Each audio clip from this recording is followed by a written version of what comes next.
هتشيل كسول تشيل الايباد من ايدك ولا لا؟ ماشي يا القلم للصبح. طيب دواك عندي. طيب انا رايحه اطفي لك الشبكه.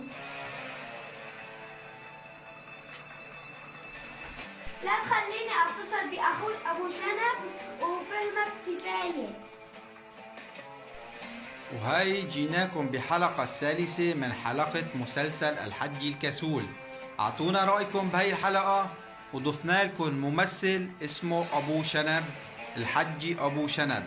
هذا الحجي طبعا شغلة كبيرة وعصبي وما في مخ. طبعا هذا أخوه لمرته لحجي الكسول، راح تتصل فيه وراح يجي وراح نشوف شو راح يساوي وشو راح يطلع معه هذا الحجي. بابا سيري بوزي ماما مصري. تعيشني يا ابن الكلب. بابا سيري بوزي ماما مصري. تعيشني. ما بستاهل هالحج الكسول، بس هالمرة يلا كرمال المختار. مسيطرة أمشيك مسطرة، عيونه ولو شعراته ولو لو لو لو لو لو لو لو لو لو.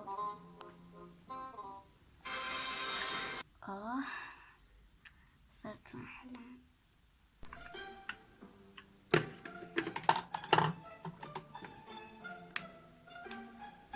انا ناقع عطيني هيك. شيلني شيل لك شيلته شيل تاني. بابا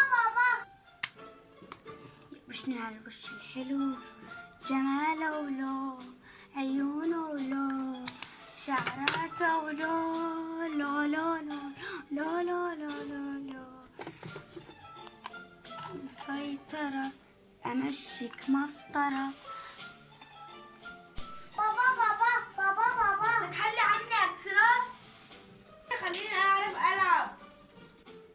لأسمع كلام من أختي أم عبده وأجربها هالطريقة مع حج الكسول.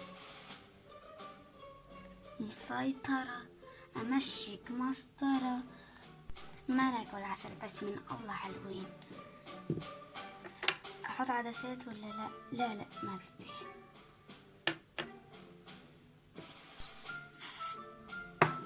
يلا نشوف. انطلق يا مسيطرة. عايزين أعرف ألعب. عندي ده خلصنا بقى. هلا ما خلصت الجيم، خلينا نشرب فنجانات قهوة. ده خلصنا بقى. هتشيل الكسول لا تشيل الايباد من ايدك ولا لا؟ ماشي يا القلم للصبح. طيب دواك عندي.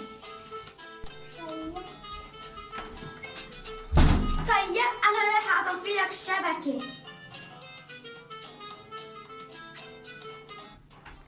شو في الشبكة وانا عم بلعب؟ عيب عليك، صار عمرك 50 سنة ولسه بدك ببجي؟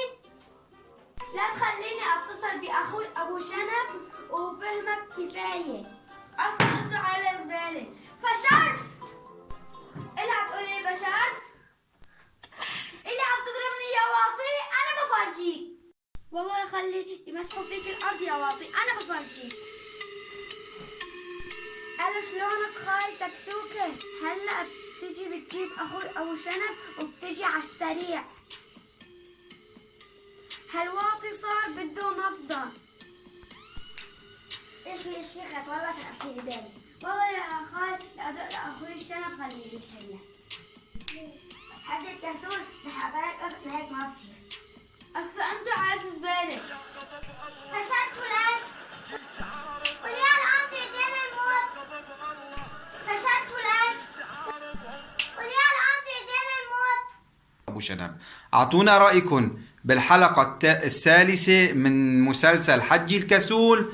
إذا بدكم نستمر كتبوا لنا بالتعليقات. تحياتي إلكم، لا تنسونا باللايك والاشتراك بالقناة، ولا تنسى تفعل زر الجرس ليصلك كل جديد من عند أخوك حلب الأسطورة. تحياتي للمتابعين. خلونا نبلش نتفرج على المسلسل مع بعض، والسلام عليكم.